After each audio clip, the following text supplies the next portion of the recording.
Dan tentu saya doakan semoga kemuliaan ibu-ibu sekalian selalu dijaga dan ditingkatkan terus oleh Allah Subhanahu wa taala sebagai seorang muslimah, sebagai seorang istri, sebagai seorang ibu, dunia hingga syurga. Amin Allahumma amin insyaallah.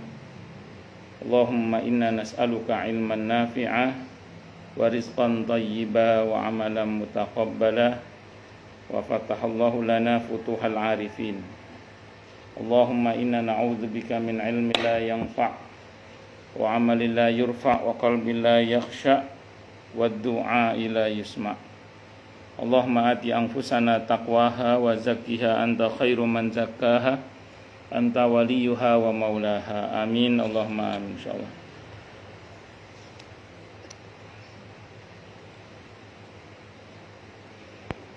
Halaman 68 bagian kedua tentang kelembutan tafsir nih. Kedua, Abu Hayyan rahimahullah mengulas sebagaimana ayat sebelumnya yang mengandung ancaman, yang artinya karena sesungguhnya Allah adalah musuh bagi orang-orang kafir. Dan firman Allah, dan tak ada yang ingkar kepadanya, ayat-ayat Allah, melainkan orang-orang yang fasik.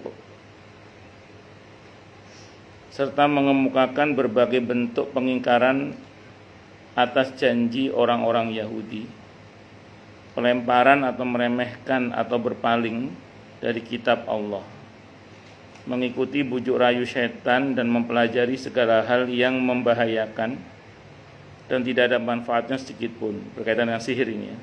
Kemudian diikuti dengan ayat yang mengandung janji yang baik bagi orang-orang yang beriman dan bertakwa. Maka ayat-ayat ini meliputi ancaman dan juga janji, harapan baik dan ancaman yang menakutkan, berita duka dan juga membahagiakan. Kemudian terjadilah perpindahan dari sesuatu ke sesuatu yang lain, tetapi masih terdapat hubungan. Pemberitahuan tentang perkara gaib setelah menyebutkan perkara gaib yang lain, saling terkait laksana untaian mutiara dalam sebuah kalung yang mengandung nilai yang sangat jelas laksana sinar bintang ke bintang di tempat terbitnya, yang memberitahukan kebenaran orang yang membawanya, padahal Nabi Muhammad SAW belum pernah membaca kitab-kitab sebelum Al-Quran, juga tidak pernah menelaahnya, tidak pernah melakukan perjalanan jauh, dan juga tidak pernah bergaul dengan para rahib dan pendeta. Tapi semua Nabi mengetahuinya karena diberitahu oleh Allah, berarti itu wahyu. Nah, makanya saya ulang, hati-hati jangan sampai kita memilih jalannya orang-orang kafir, karena kita akan berhadapan dengan Allah Subhanahu wa taala. Istilah orang-orang kafir itu musuh Allah bukan berarti orang kafir itu selevel dengan Allah, enggak. Mereka tetap hamba-hamba Allah, tapi dia akan berhadapan dengan sistem yang Allah bangun, di mana kalau dia menempuh jalan-jalan setan seperti menempuh jalur sihir, maka Allah sudah menyatakan bahwa itu akan mengenai diri mereka sendiri, karena mereka tidaklah berbuat sesuatu kecuali yang merugikan diri mereka sendiri. Itu sistem yang Allah bangun. Makanya mereka dianggap seperti musuh Allah, padahal ya mereka bukan musuh Allah, enggak levelnya Allah mereka itu. Para kafir itu tetap hamba Allah, tapi dia akan berhadapan dengan sistemnya Allah kalau dia tetap menggunakan sihir. Makanya orang-orang yang beriman itu, kalau istilah yang sering saya pakai itu, Allah punya cara, dukun punya cara. Ya sepatutnya lah kita orang beriman menggunakan cara-cara Allah. Contohnya kayak misalnya menaklukkan suami misalnya. Gak usah pakai pelet jaran goyang, apa jaran napa namanya niku, jaran goyang, jaran apa namanya niku. Nah, pelet itu semar mesem napa. Mau pula istilahnya saya nggak paham lah apa namanya itu. Yang pakai mantra-mantra yang aneh-aneh, amat tekajiku semar mesem apa amat tekajiku semar apa jaran goyang dan apa. Nggak usah pakai itu, tapi gunakanlah yang sesuai dengan tuntunan Rasulullah Muhammad SAW, bahwa hati suami itu yang membolak-balikan adalah Allah.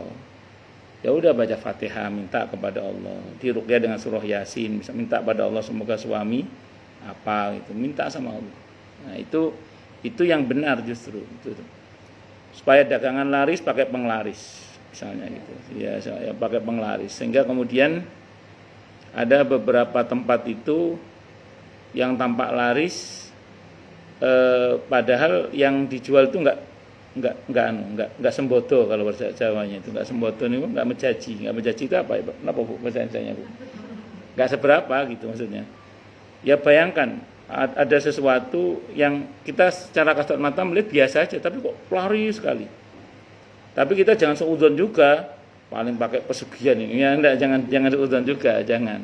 Tapi misalnya ada orang yang pakai pesugihan seperti itu, memang ada, faktanya memang ada. Ya macam-macam. Kalau di beberapa rumah makan katanya, atau betul apa enggak itu menggunakan pocong apa katanya. Yang pocong itu meludahi apa makanan itu terus nanti disajikan. Ini saya tidak tahu katanya lah ini. Ada yang rumah makan tertentu katanya banyak anak-anak kecil yang keliling-keliling itu nanti meludahi makanan orang yang makan situ. Makanya kita perlu baca bismillah itu kan. Terus kemudian ada macam-macam lah, saya nggak paham itu. Tapi saya ulangi, ini jangan buat nuduh orang nanti kalau ini Bursula kok laris, jangan Bursula pakai Kalau di kampung itu banyak orang yang ngomongnya kayak gitu itu, tapi nggak semuanya benar. Tapi ada juga yang begitu memang. Ya sehingga bakso laris ternyata ada celana dalamnya di dalamnya. Nggih, nanti wonten nggih, ada itu. Memang ada itu yang sihir bener. Tapi nggak semuanya begitu. Ya mosok ada lagi katanya laris karena dikasih darah haid katanya. Iya betul itu. Tapi sihir itu memang ada. Jadi sihir yang asli itu memang ada, tapi tidak semua yang laris pakai gitu loh maksudnya itu. Nah, tapi terlepas dari itu kalau ingin laris pakai jalur-jalur Allah, kalau kita ya pakai jalur-jalur Allah lah, apa duha, istighfar, iya, sholawat, ya Allahumma kfini bihalalika an haramika wa aghnini bifadlika amman siwak. Kalau dulu saya pernah diajari itu kalau supaya banyak orang yang datang kalau kita punya warung atau restoran atau apa itu, baca doa yang di surah Ali Imran ayat 8. Cocok ini Bu video Dida ini. Ini di warung itu kita baca surah Ali Imran, kalau saya nggak salah ayat 8. Bunyi ayatnya gini. Rabbana innaka jami'un nasi liyaumil la raiba fihi. Innallaha la yukhliful mi'ad. Kalau saya nggak salah itu Ali Imran ayat 8 kalau saya nggak salah ya. Atau ayat 9-nya saya lupa itu. Coba dicek Bu. Saya lupa saya. Pokoknya bunyi ayatnya Rabbana innaka jami'un nasi liyaumil la raiba fihi innallaha la yukhliful mi'ad. Ada enggak coba? Ada?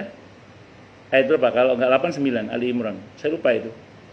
Kalau enggak 8 9 atau 9 nggih, 9 nggih. 9. 8 yang 8 Rabbana la tuzigh qulubana ya. Ya, yang 9-nya Bu ya. Ada doa nggih Rabbana innaka jami'un nasi liyaumil la raiba fihi innallaha la yukhliful mi'ad. Itu artinya wahai Allah yang mengumpulkan manusia pada hari di mana tidak ada keraguan di dalamnya. Nah, itu ayat ini kita pakai sebagai ruqyah tempat supaya banyak orang yang datang. Tapi jangan cuma datang doang. Nah, ini kan supaya enggak cuma datang tapi juga beli. Maka ditambah nanti setelah baca Rabbana innaka jami'un nasi liyaumil la raiba fihi innallaha la yukhliful mi'ad, ditambah doa nari rezeki. Yang hadis Nabi itu riwayat At-Tirmidzi itu. Allah makfini bihalalika an haramika wa aghnini bifadlika amman siwak. Allah makfini bihalalika an haramika wa aghnini bifadlika amman siwak. Apa itu ya? Allah makfini, ya Allah cukupilah hamba bihalalkan dengan kehalalanmu, jauh dari keharamanmu, dan cukupilah hamba dengan anugerahmu dan tidak berharap kepada selainmu itu. Allah makfini bihalalika an haramika wa aghnini bifadlika amman siwak. Saya terus terang belum pernah mengamalkan ini ya. Yang dua ini maksud saya. Tapi yang mengamalkan adik kandung saya. Dia itu punya acara ceritanya. Dan di acara itu dia butuh orang banyak datang. Dan supaya tidak hanya datang tapi menghasilkan uang yang banyak juga. Ya dia saya ajari baca doa itu. Adik saya itu di tempat di mana mau ada acara itu dia baca doa ini. Ayat tadi Rabbana innaka jami'un nasi liyaumil la raiba fihi innallaha la yukhliful mi'ad. Saat itu adik saya menurut cerita ke saya itu baca 200 kali. Pokoknya sambil keliling-keliling gitu.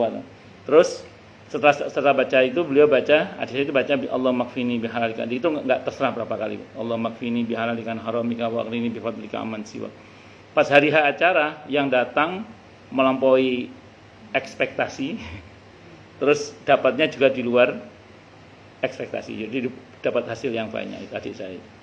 Nah, terus kemudian bagus juga kalau Anda mau ada hajatan. Itu supaya yang datang banyak. Dan nggak cuma datang tapi ngamplopi juga. Minta sama Allah itu. Rabbana. Itu daripada jenengan pakai penglaris dukun, mending pakai itu. Dan itu real Al-Quran yang kita pakai. Kita mohon pada Allah. Rabbana innaka jami'un nasi liyaumil la raiba fih innallaha la yukhliful mi'ad. Nah, terus supaya nari rezeki Allah dari Nabi doanya kan Allah makfini bihalalika an haramika wa aghnini bifadlika amman siwak.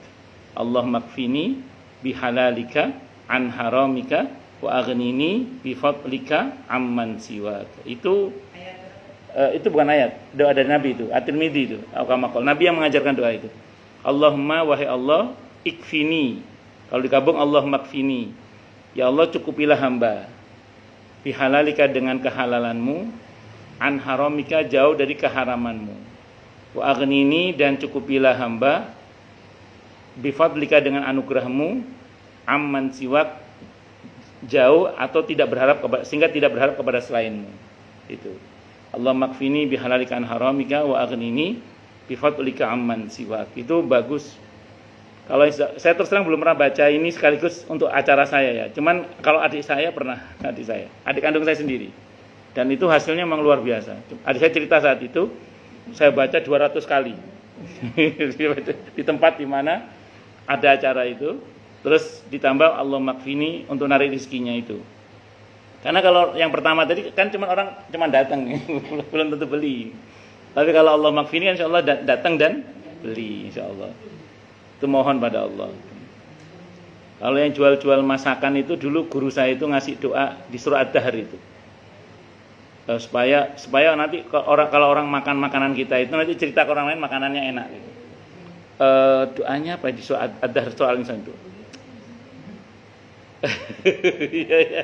Iya, enggak apa-apa, itu kan Al-Qur'an doanya, enggak ada walau anzalna bukan. Saya lupa saya. Inna khalaqnal insana min nutfatin amsyajin nabtali faja'alnahu sami'an basira. Sami'annya itu agak ditekankan sami'an basira gitu.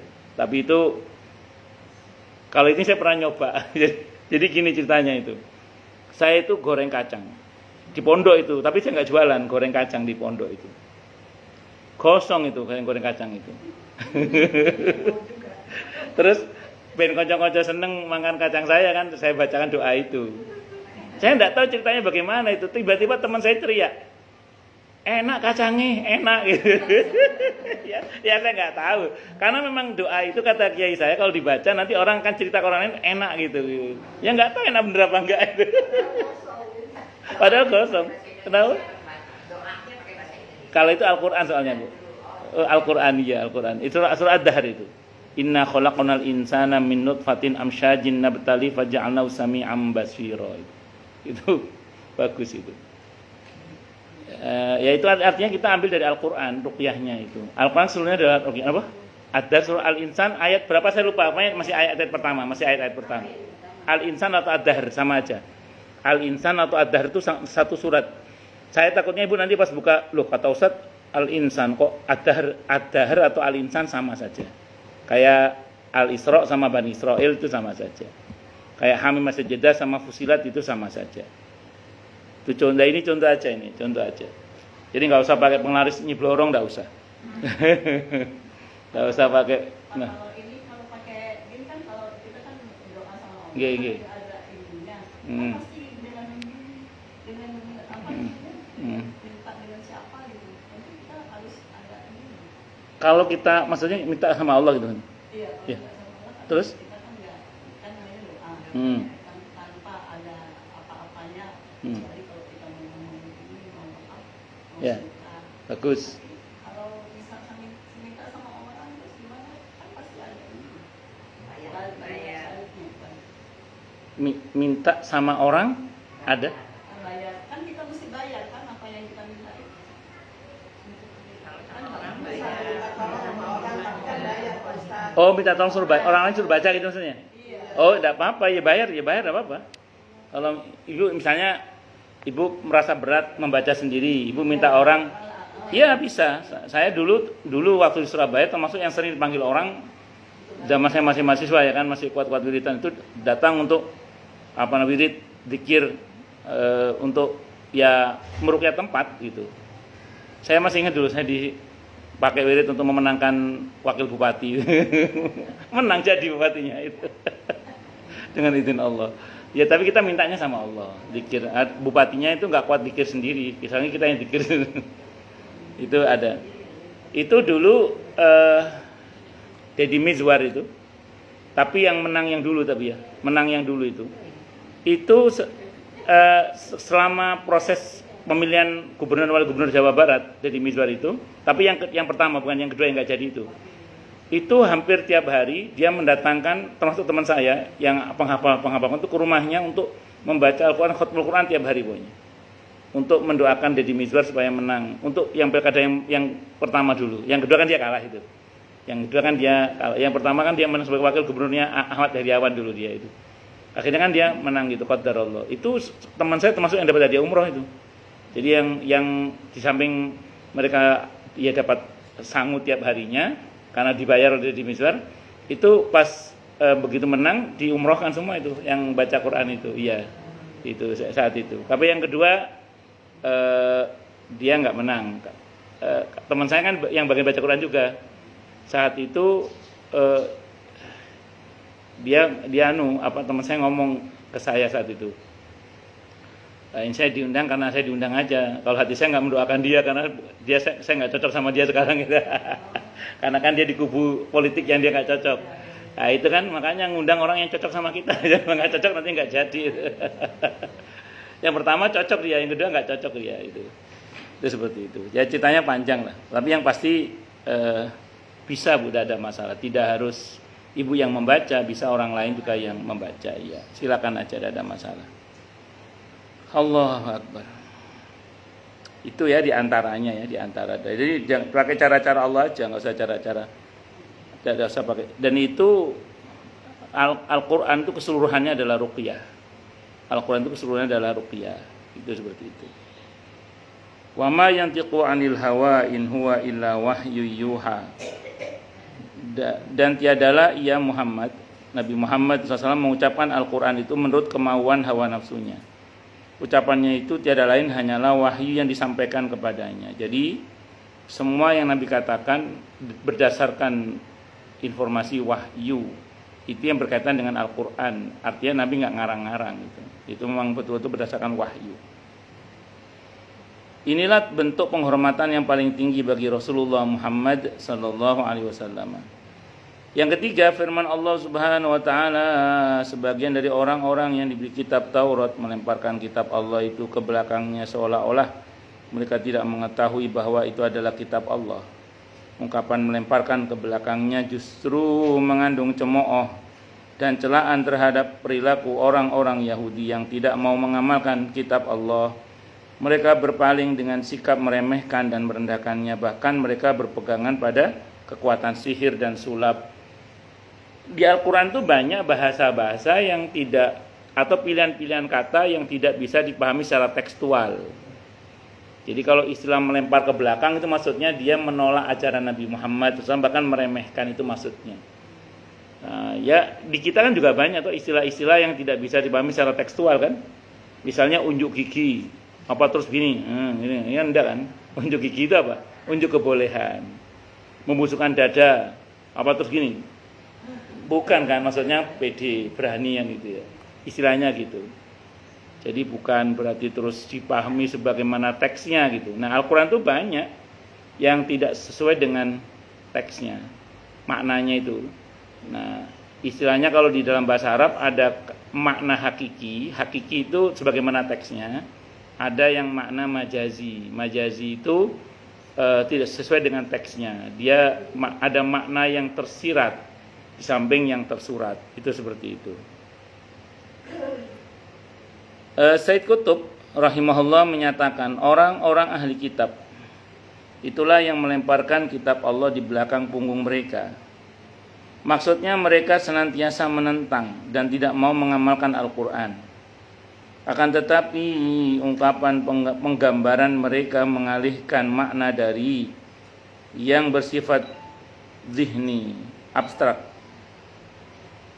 menuju sesuatu yang bersifat hissi atau konkret, fisik. Hissi itu fisik atau konkret. Untuk itu perbuatan mereka ditampilkan dengan gerak konkret yang dibuat-buat. Makanya perbuatan mereka digambarkan dalam bentuk kasar dan ejekan yang mengesankan, penentangan dan pengingkaran serta keras kepala dan bodoh diiringi pula oleh kekurangan ajaran dan tak tahu sopan santun. Lalu hayalan seseorang terpenuhi dengan perbuatan seperti yang keras itu, yaitu gerakan tangan yang melemparkan kitabullah ke belakang punggung. Jadi kadang memang ada juga aksi yang itu kalimat majaz atau kata majaz tapi disertai dengan tindakan konkret ya seperti itu. Contoh misalnya dia buang muka, maksudnya buang muka itu bisa dalam artian memang betul-betul buang muka, dibuang mukanya gitu. Nah ya bisa saja begitu ya, atau dalam pengertian dia tidak menggubris kita atau cuek kepada kita, bisa saja begitu.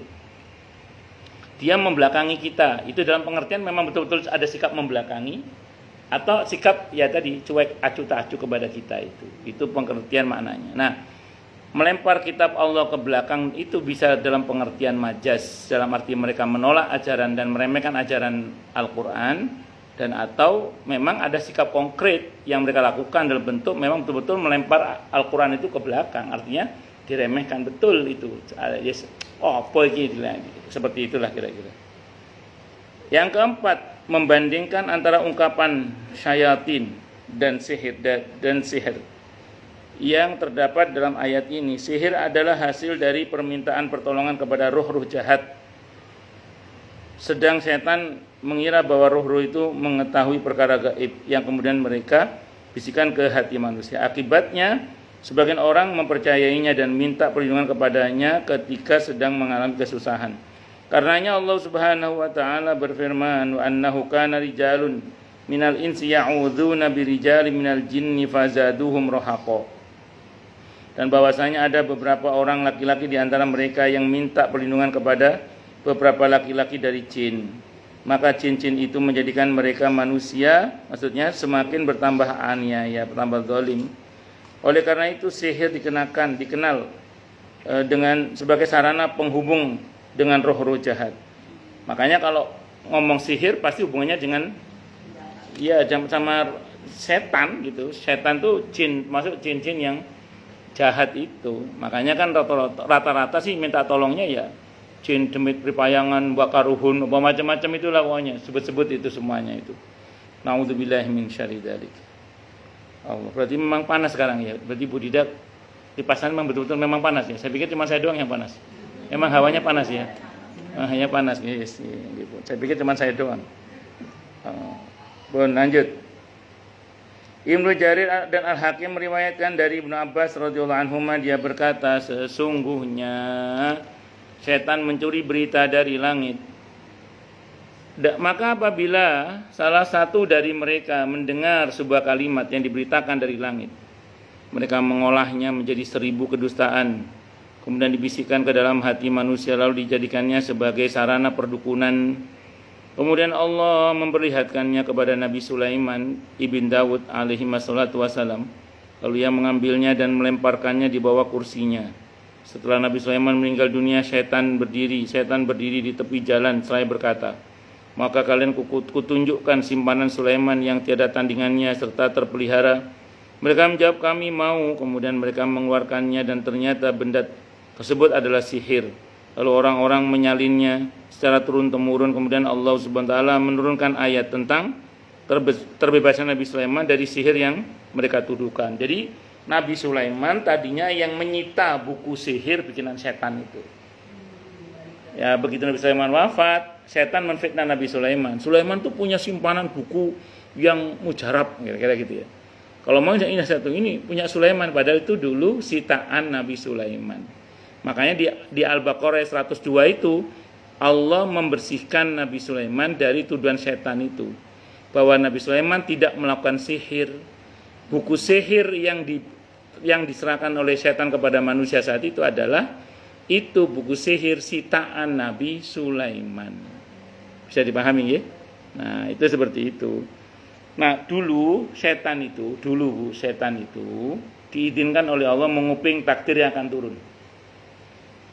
Makanya peramal-peramal sebelum Nabi kita Muhammad SAW itu tokcer semua. Peramal itu. Ibu tahu nggak siapa yang memberitahu Fir'aun bahwa dia nanti akan digulingkan oleh anak muda dari Bani Israel? Itu yang menceritakan ahli nujumnya, tukang sihirnya Fir'aun. Nah, saat itu memang setan masih leluasa nguping takdir. Jadi bocoran-bocoran takdir itu setan. Ya, begitu lahir Nabi kita Muhammad SAW dan belum jadi Nabi, baru lahir aja Nabi. Langit disekat oleh Allah, tidak boleh setan menguping takdir. Tapi kerjaan itu tetap dilakukan sampai sekarang. Setan itu tetap ke langit mencuri takdir. Setiap malaikat yang turun bertugas itu mesti membicarakan. Kamu turun mau kemana? Mau nemui Ursula. Takdirnya hari ini dia dapat orderan misalnya apa gitu. Itu malaikat itu ngobrol turun itu. Dan kuping itu apa? Setan menguping. Kamu mau kemana? Saya mau ke si fulan. Dia hari ini dapat jatah musibah misalnya. Si fulan itu gitu. Jadi ngobrol. Nah, setan tetap mendengar sebagian informasi itu, tapi nggak sampai utuh. Kenapa? Karena akan segera dilempar oleh Allah dengan syihab. Syihab itu bintang yang berekor itu, yang berapi itu. Nah, sehingga kemudian mereka tidak bisa nguping secara utuh. Nah, karena tidak utuh yang dia kuping, akhirnya diceritakanlah ke dukun-dukun itu supaya nanti kalau si datang, yang pasiennya ini, ada informasi dari langit, cuman sebagian, selebihnya ditambah-tambahi dengan kebohongan-kebohongan atau yang dikarang-karang itulah. Makanya kalau panjenengan ada dukun kadang bener, jangan kaget karena sebagian terdengar oleh setan itu. Sebagian, tapi sering salah karena sebagiannya nggak terdengar itu loh. Itu seperti itu. Bisa dimengerti ya? Nah, itu kalau dulu tokcer itu. Makanya saya pernah nanya itu. Itu ramalan Joyoboyo itu sebelum Nabi Muhammad lahir atau sebelum Muhammad lahir atau setelah itu. Kalau sebelum Nabi Muhammad SAW lahir memang ramalan-ramalan masih tokcer semua emang. Engko ono gedong dituku karo godhong kan gitu. Ada orang beli ono uang tuku gedong nganggo godhong. Itu udah terjadi itu. Ketika beberapa puluh tahun yang lalu ya, itu rame daun apa itu, bunga apa namanya itu? Apa itu? Iya Bu ya, gelombang cinta atau apa itu? Wah, itu teman saya termasuk yang dengan izin Allah bisa beli rumah gara-gara itu. Teman saya punya teman saya di kampung itu. Kan dia memang senang bunga teman saya itu. Dia nemu bunga, saya itu belum viralnya bunga gelombang cinta itu. Dia punya banyak di rumahnya itu. Dia tanam, dia orangnya suka. Pas itu viral, wah dia dapat borongan itu langsung beli rumah dia. Itu real itu. Beli gedung pakai godong. Ya itu real itu. Terus pasar hilang gaungi. Pasar hilang gaungi. Dulu orang kalau ke pasar rame. Piro iki yu 1.500 saya. Piro kicaan. Itu ada tawar-menawar. Sekarang kita ke mall enggak ada tawar-menawar itu. Yang ada sudah dibanderol harganya kan. Itu seperti itu. Yang namanya pasar hilang gaungi. Apalagi saya lupa lah. Banyak macam-macam lah itu. Tapi terlepas dari itu, memang sebagian bocoran takdir itu terdengar. Ya, makanya gini Bu, hakikatnya semua kita ini hakikatnya hanya menjalani takdir sebenarnya. Semua kita ini. Dan kita tidak bisa keluar dari skenario Allah. Kalau bahasa sederhananya, takdir tidak bisa kita rubah. Saya ulang, takdir tidak bisa kita rubah. Tapi bisa nggak dimodifikasi kira-kira? Bisa, dimodifikasi bisa. Contoh misalnya, sakit itu tidak enak kan? Pilihannya 2, mengeluh apa sabar? Atau bersyukur 3. Mau ngeluh bisa nggak? Bisa. Mau ngeluh bisa. Ngeluh terus lah. Loro ngeluh juga. Sabar bisa nggak? Bisa. Rontok dosa malah kan? Yang ketiga syukur bisa nggak? Bisa. Caranya gimana? Jangan fokus sama sakitnya, fokus pada alhamdulillah dikasih sakit oleh Allah. untuk pengingat diri bahwa diri ini lemah, ya kan? Bisa begitu toh? Sekarang tinggal kitanya aja. Tinggal kitanya aja mau mensikapi. Jadi takdir mungkin tidak bisa dirubah oleh kita maksud saya. Tapi ya insya Allah bisa dimodifikasi. Dan nggak bisa dirubah tapi bisa dimodifikasi. Loh tapi bagaimana dengan hadis yang mengatakan la yarudul qada wal qadara illa du'a, At-Tirmidzi itu Ustaz. Bahwa tidak ada yang bisa menolak ketentuan Allah yang belum dan yang sudah terjadi kecuali doa. Maka jawabannya itu yang bisa merubah kita apa Allah? Allah. Nah kalau Allah bisa merubah takdir, makanya di Ar-Ra'd Allah menyatakan Allah itu yamhullahu ma yasha wa yusbit, di Ar-Ra'd itu. Saya lupa ayat berapa itu. Yang jelas itu kan sebelumnya ada ayat yang mengatakan innallaha la yughayyiru ma biqaumin hatta yughayyiru ma bi anfusihim. Sungguhnya Allah tidak akan merubah apa saja pada satu kaum itu hingga kaum itu berusaha untuk merubahnya. Nah, di ayat yang di rentetan ayat itu Allah menyatakan yamhullahu ma yasha wa yusbit, dan Allah punya kuasa untuk menetapkan apa saja yang Allah kehendaki termasuk menghapusnya. Itu ayat berkenaan dengan takdir di antaranya. Atau berkaitan dengan Lauhul Mahfuz maksud saya. Nah, makanya gini Bu, kita tidak bisa merubah takdir. Yang bisa merubah takdir siapa? Allah. Maka kalau kita bicara takdir, tidak ada pilihan kalau untuk kita terima. Nah, saya itu silakan dimodifikasi sudah. Karena kita nggak bisa merubah takdir. Kalau ingin berubah, bukan kita yang punya kuasa, tapi siapa? Allah. Caranya doa dan berusaha semampu yang bisa kita lakukan. Selebihnya kita serahkan kepada Allah. Makanya kalau saya sering bilang di sini bahwa kalau kita bicara takdir itu harus selalu ada dua sisi. Sisi Allahnya kepada kita, sisi kitanya kepada Allah. Kalau sisi Allahnya kepada kita bagaimana? Allah Maha Kuasa atas segala sesuatu, semuanya telah Allah tetapkan, kita tinggal menjalani takdir yang telah Allah tetapkan. Wis dijalani dengan sabar, syukur atau ridho, wis gitu aja. Nah, tapi sekarang gini pertanyaan, tugas dari Allah untuk kita apa berkaitan dengan takdir? Oh, Allah suruh kita berdoa, ya kita berdoa. Allah suruh kita berusaha, kita berusaha. Allah suruh kita tawakal, kita bertawakal. Allah suruh kita punya rencana, kita berencana. Tidak apa-apa, itu semua semata-mata mentaati perintah Allah. Bisa dimengerti insya Allah nggih? Nah, itu diantaranya itulah yang bisa harus kita pahami berkaitan dari Allahnya kepada kita dan kitanya kepada Allah Subhanahu wa taala. Terus kemudian yang kelima, dalam ayat ini Allah Subhanahu wa taala mengungkapkan kata sihir dengan kufur, dan tidaklah Sulaiman kufur, wa ma kafara Sulaiman. Itu di Al-Baqarah ayat 36. Ini kayaknya bukan 36 yang betul ini. Yang betul ayat 102 seingat saya. Wa ma kafara Sulaiman walakinna syayatina kafaru yu'allimuna nasa sihr. Ini salah ayat yang kayak ini, Bu. Dan tidaklah Sulaiman kufur itu setahu saya ayat 102 itu, bukan 36. Kalau ayat 36 itu masih awal-awal itu, masih tentang malaikat itu. Masih tentang penciptaan manusia, Adam dan seterusnya itu, atau Bani Israel. Kalau ini 102 seingat saya. Wa ma kafara Sulaiman walakinna syayatina kafaru itu. Itu ayat itu di bukunya salah, Bu ya. Yaitu surah Al-Baqarah ayat 102 yang betul. Bukan 36, bukan. Jika dilihat dari sisi rangkaian kalimatnya, maka dapat dipahami bahwa yang dimaksud dengan kufur dalam ayat ini adalah sihir.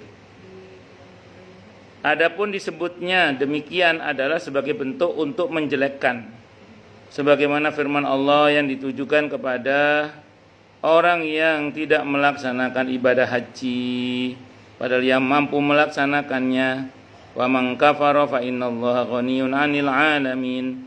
Dan barang siapa kufur terhadap kewajiban haji, maka sungguhnya Allah Maha Kaya atas semesta alam.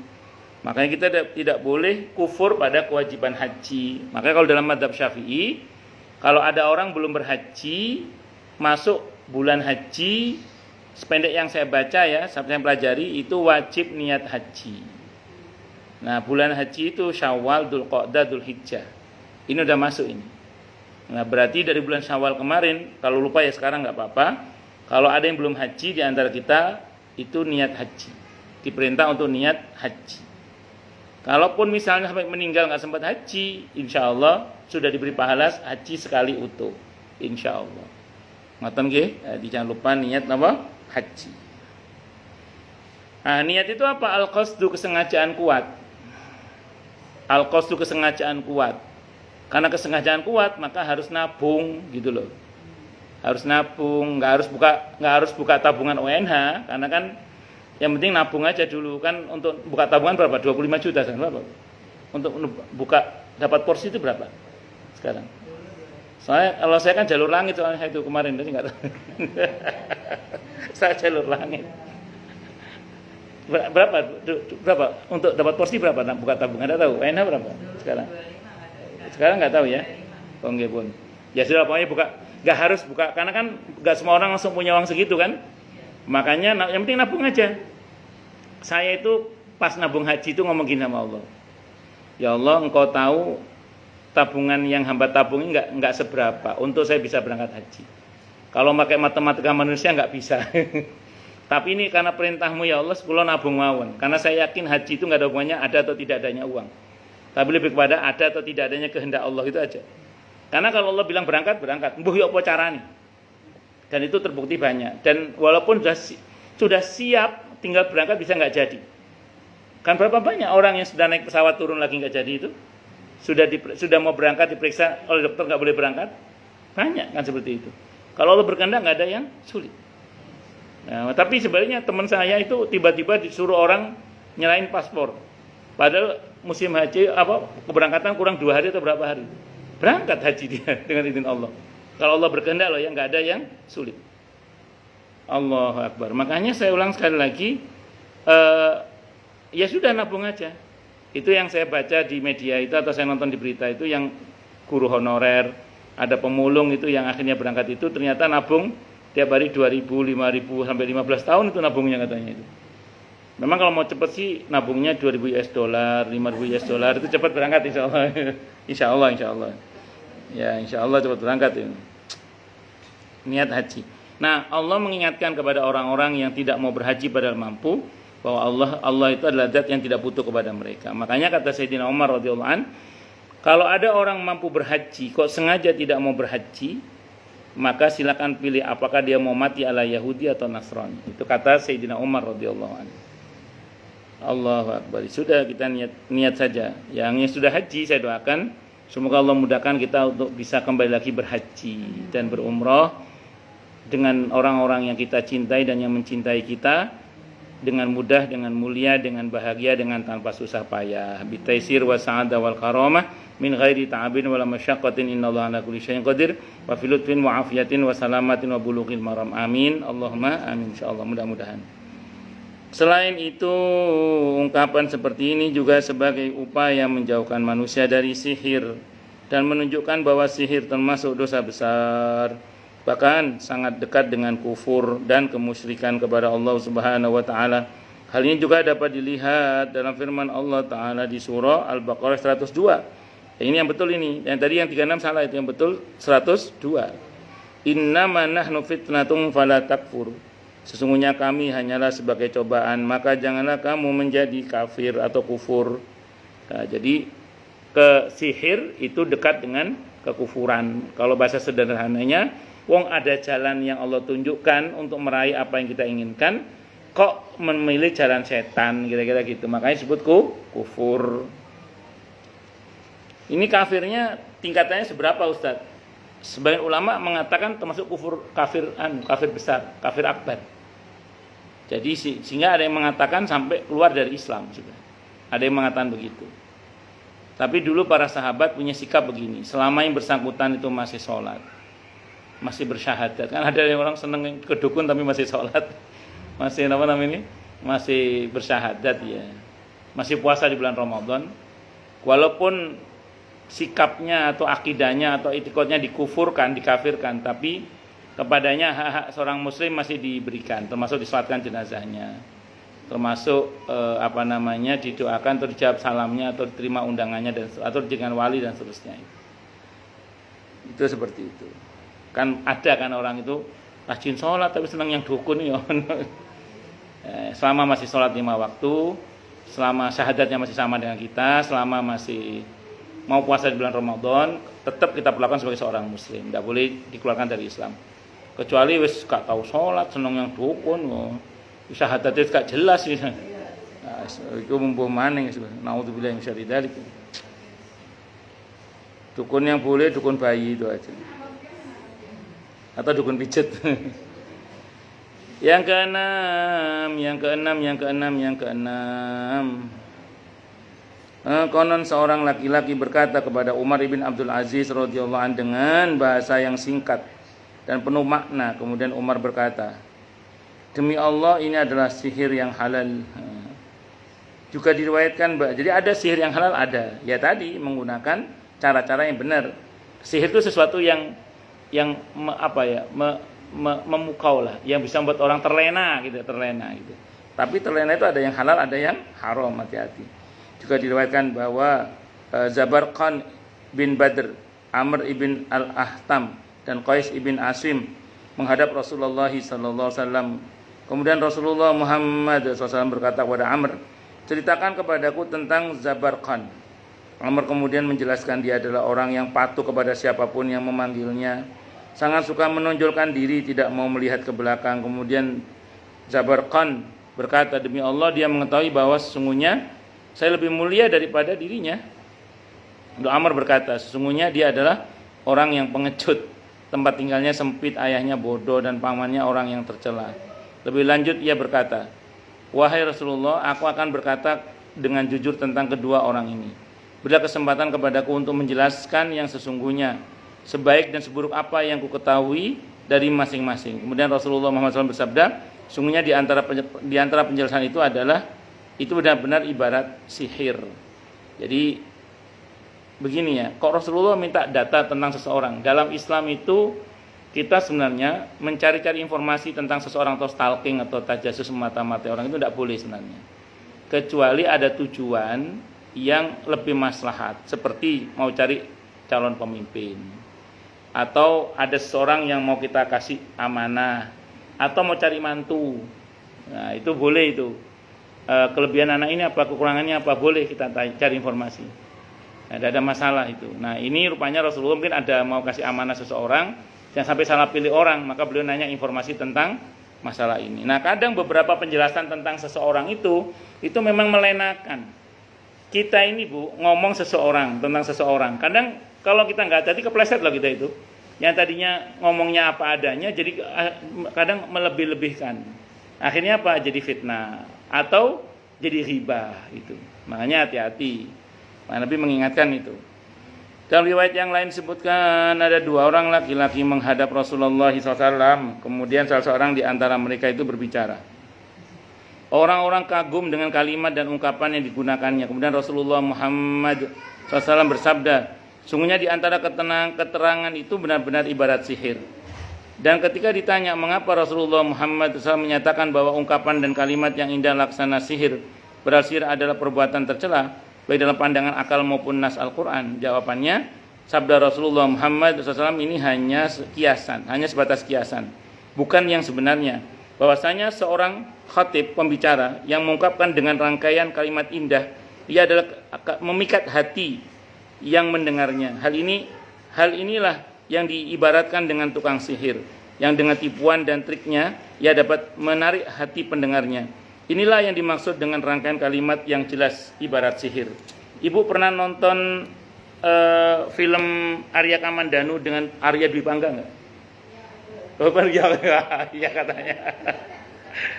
Itu di film kolosal Arya Kamandanu dengan Arya Dwi Pangga yang memperebutkan Nyai Nari Ratih itu, apa ibunya Panji itu Arya Kamandanu kan sebenarnya lebih ganteng, lebih sakti, lebih piawai dalam bela diri, tapi kata-kata dia nggak indah. Sementara Arya Dwi Pangga itu dia tidak pandai bela diri, bahkan dia cenderung pengecut, licik bahkan, tapi dia kata-katanya indah. Nah, Nyai Ratih itu kesengsem, klepek-klepek sama kata-kata indahnya siapa itu? Arya Dwi Pangga. Nah, makanya itu namanya ungkapan yang indah itu laksana sihir, itu maksudnya itu. Nah, kalau itu dipakai untuk menggiring orang dalam kebaikan, bagus. Tapi kalau itu untuk menipu orang, wassalam. Makanya yang pengalaman pernah ditipu, penipu itu kalau nelfon, iya Bu Haji, saya halus sih ngomongnya, halus tapi bulat entot. Itu itu penipu-penipu biasanya ngomongnya gitu. Jarang penipu. Jadi kita kan jarang. Rata-rata penipu itu iya Bu Haji, ujungnya nipu gitu. Padahal kata-kata yang halus itu kalau untuk mengambil hati orang dalam kebaikan itu lebih top, itu seperti itu. Wallahu a'lam bishawab. Monggo silakan yang mau tanya dulu. Tanya, protes, marah boleh silakan. Masalah itu masalah yang lain boleh, monggo. Kalau ada. Kalau nggak ada berarti jelas semua atau tidak jelas semua. Tuh, jelas semua ya? Atau tidak jelas semua? Yang online mungkin ada yang mau nanya.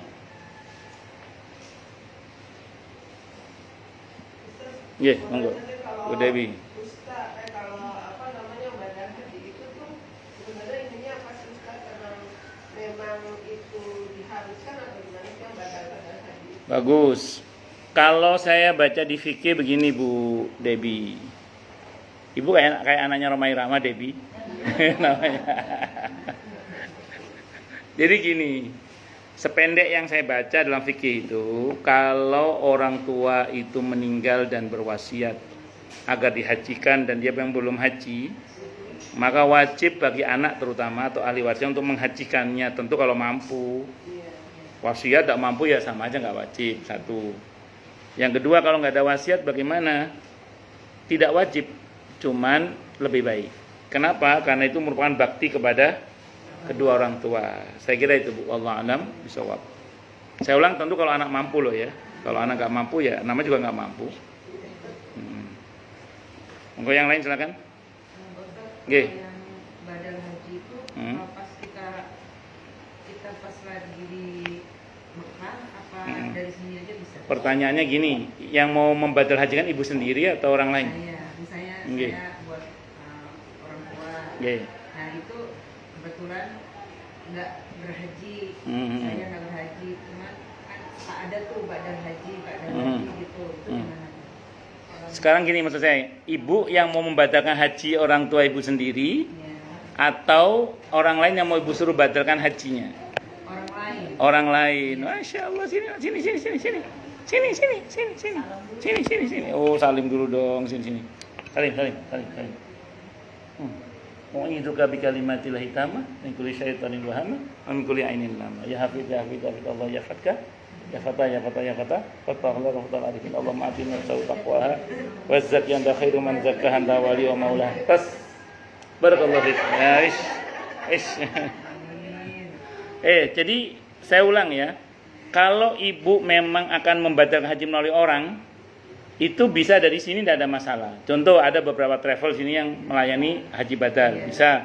Ibu di sana juga tidak ada masalah. Cuman pesan saya satu, cari orang yang amanah. Karena jangan sampai ibu nanti kena orang yang khianat. Nah, jadi cari orang yang betul-betul ibu percaya, yang ibu aman, yang orang itu amanah. Ngoten, wallahu a'lam bishawab. Monggo yang lain silakan kalau ada. Assalamualaikum Ustaz. Waalaikumsalam warahmatullahi wabarakatuh, Bu Ratna. Ini kan kita udah mau deket Idul Adha. Mau menanyakan kalau misalnya kebetulan kan kalau memang orang tua kita bilang saya mau kurban tahun ini, itu kan berarti udah semacam wasiat ya. Tapi kalau misalnya mereka tidak menyatakan hal tersebut, bagaimana ya Tat? Apakah kalau kita tetap melakukan kurban untuk nama mereka gimana ya Tat? Kebanyakan ulama selain madhab Syafi'i itu membolehkan. Jadi kita boleh kurban atas nama orang tua, itu boleh. Yang sudah meninggal ya, walaupun beliau tidak berwasiat. Kebanyakan ulama, kecuali madhab Syafi'i. Kalau saya, karena saya bermadhab Syafi'i, saya termasuk yang berpendapat tidak boleh kecuali ada wasiat. Saya pribadi ya, karena saya bermadhab Syafi'i. Nah, saran saya, karena ibu nanya ke saya kan bermadhab Syafi'i. Tapi saya secara umum dulu ya, kebanyakan ulama membolehkan. Saya ulang, kebanyakan ulama membolehkan. Cuman kalau kecuali madhab Syafi'i, dan saya termasuk yang bermadhab Syafi'i. Dalam madhab Syafi'i itu tidak boleh kecuali ada wasiat dari orang tua. Kalau nggak ada wasiat maka tidak boleh. Karena dalam madhab Syafi'i itu ada ketentuan begini. Misalnya ya, saya ingin memampukan anak saya untuk kurban tahun ini. Terus saya ngomong ke anak saya, Mas, tahun ini kamu ya yang Abia kurban atas nama kamu. Gitu. Anak saya misalnya tidak mau gitu ya, maka saya nggak boleh maksa, karena kan yang punya uang saya. Nah, karena saya mau memampukan dia. Itu dalam mazhab Syafi'i begitu. Apa bisa begitu? Apa pernah terjadi begitu? Pernah. Suatu saat anak saya posting jual kambing temennya gitu maksudnya. Ya promosinya ke bapaknya, masa bapaknya nggak beli? Akhirnya saya beli, udah Buya beli satu, saya bilang gitu. Terus atas nama siapa nih Buya kurbannya? Ya udah atas nama masnya aja.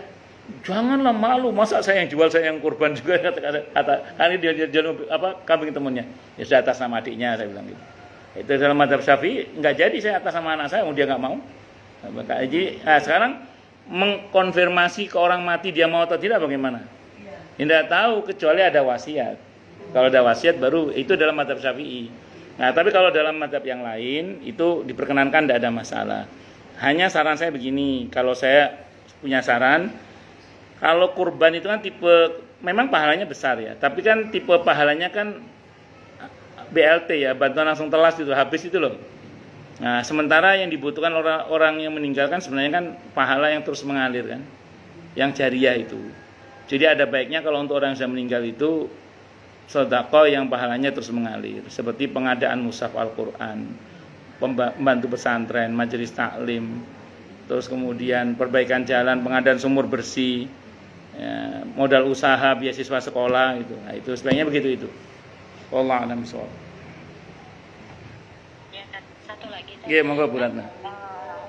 Kalau misalnya katanya cukup kepala keluarga saja yang berkurban, kemudian istri dan anak-anaknya masuk di sana gitu.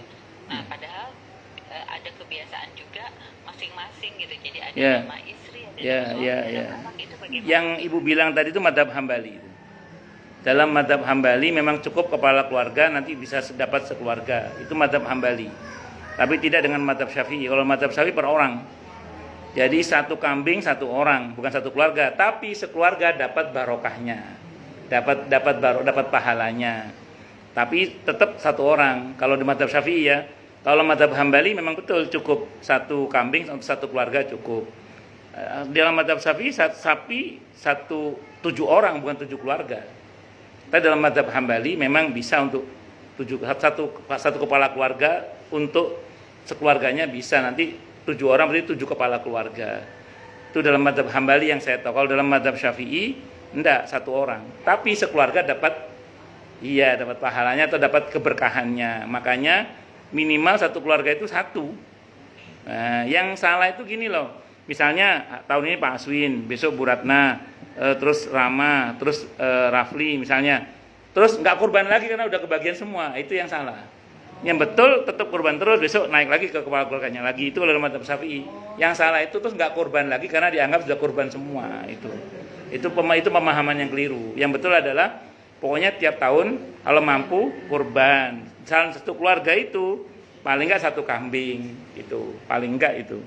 Atas nama siapa terserah, mau atas nama kepala keluarga enggak apa-apa, pakai mazhab Hambali berarti, atau ganti atas nama keluarganya satu persatu. Tapi kalau untuk selain yang punya uang harus terkonfirmasi. Misalnya yang punya uang suami misalnya, yang mau di atas namakan anak, tanya anaknya mau enggak anaknya itu. Kalau anaknya enggak mau, enggak bisa dipaksakan. Jadi cari anak yang lain yang mau. Itu seperti itu. Wallahu a'lam bishawab. Ya kayak majikan mau kurban atas nama pembantunya, ngomong ke pembantunya, "Bi, saya kurbanin ya tahun ini, mau enggak?" "Enggak, ya jangan Bu, enggak usah Bu." Ya udah, berarti dia enggak bisa karena dia enggak mau.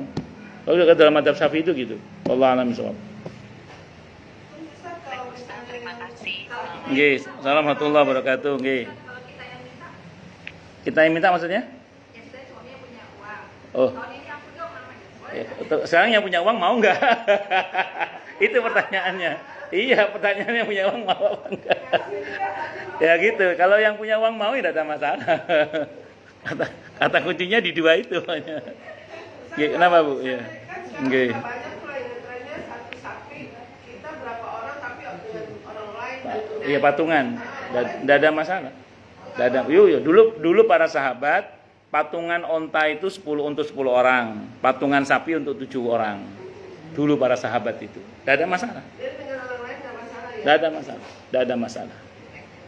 Allah alam bisawab. Tapi kan ada juga yang nggak boleh Ustaz katanya bisa harus keluarga gitu. Enggak, boleh, tidak ada masalah. Tidak ada masalah. Ustaz, kalau misalnya satu sapi itu ternyata kita cuma 5 orang itu Hmm. apa? Bagus. Kan cuma 5 orang, berarti ada kuota 2 orang lagi. Kan sayang, Bu. Mending aja. Mungkin orang tua. Iya, boleh, tidak ada masalah. Kalau pakai pendapat selain madzhab Syafi'i ya, tidak ada masalah. Tapi kalau bisa cari yang masih hidup aja. Siapa pembantu atau siapa gitu. Atau siapalah. Atau mungkin kita punya saudara yang tidak mampu, kita mampukan. Pak D, saya atasnamakan jenengan ya, kurban sapi saya ini kurang 2 orang ini gitu. Sebenarnya 5 orang pun juga nggak ada masalah, kan 7 orang itu kan maksimalnya. Kalau kurang ya tidak apa-apa banget. Cuman kan sayang gitu aja, ada 2 kursi yang kosong kan sayang. Tuh. Ya, monggo yang lain silakan kalau ada. Ya, monggo Bu. Ketentuan untuk kurban itu kemampuan kita, misalnya punya Mm-hmm. 5 juta, sapi 3 juta. Nah itu sudah kena kewajiban nggak kita untuk kurban? Prinsip dasarnya kurban itu tidak wajib, tapi sunnah muakkadah. Nah, jadi kalau ibu misalnya dengan 5 juta itu ibu lapang untuk bulan itu, misalnya untuk biaya rumah sehari-hari cukuplah, terus masih ada lebih 3,5 juta misalnya, maka berarti ibu sudah kena ketentuan bukan harus, sunnah muakkadah. Bukan harus, kalau harus kan berdosa kalau nggak kurban. Abu Bakar As-Siddiq radhiyallahu anhu pernah di 1 tahun bersama Sayyidina Umar radhiyallahu anhu itu sengaja tidak kurban, sengaja. Kata beliau menegaskan supaya orang tahu bahwa ini nggak wajib. Itu beliau pernah sengaja tidak kurban supaya orang tahu ini nggak wajib hukumnya. Nah, tapi kalau ibu merasa ini kalau aku buat kurban ini mepet ini kebutuhan saya karena mesti ini itu, berarti ibu belum lapang rezekinya berarti. Karena belum lapang ya udah jangan kurban dulu. Atau tetap kurban tapi mungkin pakai kambing yang level 2.750.000 atau yang berapa lah gitu. Itu saya kira itu. Misalnya wallahu a'lam bishawab. Nggih. Antara kufur sama kafir. Kalau kufur itu perbuatannya. Kalau kafir orangnya. Ya. Ada lagi? Cukup dulu ya. Kita tutup dengan hamdalah. Alhamdulillahirabbil alamin. Semoga kajian kita bisa bermanfaat, mubarakah fid dini wad dunya wal akhirah untuk kita, keluarga kita dan seluruh umat Islam semuanya, dan mudah-mudahan kita semua dijadikan oleh Allah sebagai orang-orang yang sukses dunia akhirat, selamat dunia akhirat, bahagia dunia akhirat, dan dipermudah setiap urusan kita oleh Allah fid dini wad dunya wal akhirah. Semoga Allah limpahkan hidayah selalu untuk kita. Semoga Allah tingkatkan selalu hidayah untuk kita, dan semoga Allah berikan hidayah untuk siapapun yang melihat kita. Subhanakallahumma bihamdika asyhadu an la ilaha illa anta astaghfiruka wa atubu ilaik. Sallallahu ala Muhammad wa ala alihi wasallam. Saya mohon maaf. Assalamualaikum warahmatullahi wabarakatuh. Nggih, sami-sami. Nggih, Bu Maulana.